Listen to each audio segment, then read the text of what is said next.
नमस्कार दर्शकों।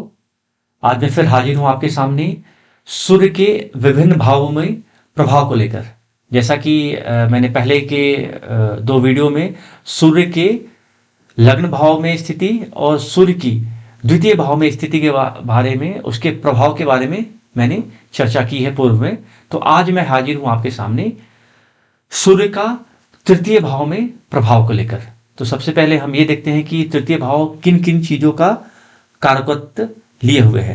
तो तृतीय भाव से हम छोटे भाई बहन को देखते हैं।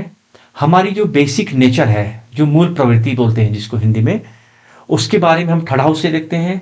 हमारी हॉबीज, अभिरुचि क्या है, या हमारा पराक्रम, हमारा साहस, हाथ, कान, हमारी महत्वाकांक्षा, हमारा जो सिग्नेचर है, नौकर चाकर, सुख दुख, रहन सहन, हमारी आजीविका। आजीविका क्यों? बिकॉज यह 10th हाउस से 6th है। आप जब 10th हाउस को आप काउंट करोगे तो 10 से 1 2 3 4 5 और 6, इसीलिए हम बोलते हैं कि चूंकि 10th हाउस से 6 है, इसीलिए हम इसे आजीविका का भी हाउस बोलते हैं। सो आजीविका, हमारा धैर्य, पेशेंस, हमारा उद्योग, यश, अपयश, माता पिता की आयु, श्वास, खांसी, औषधि ज्ञान तथा दत्तक पुत्र, इन सभी विषयों के बारे में हम तृतीय भाव से विचार करते हैं। और इस भाव की स्थिति,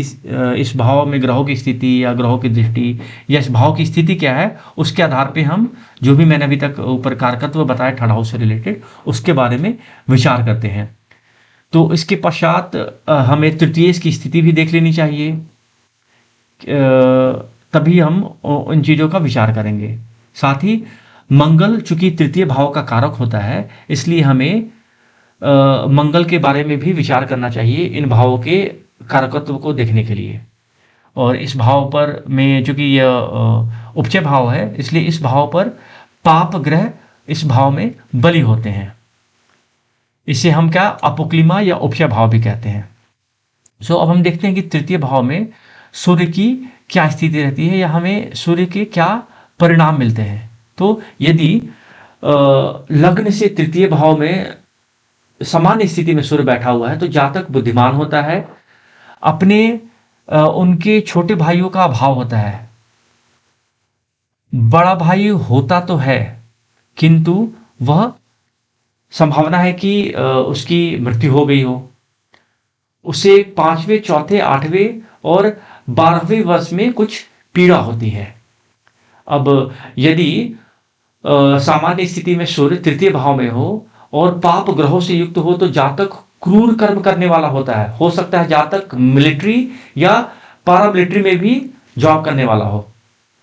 उसके 2 भाई होते हैं। वह पराक्रमी और लड़ाई झगड़े से घबराने वाला नहीं होता है। ऐसा क्यों है?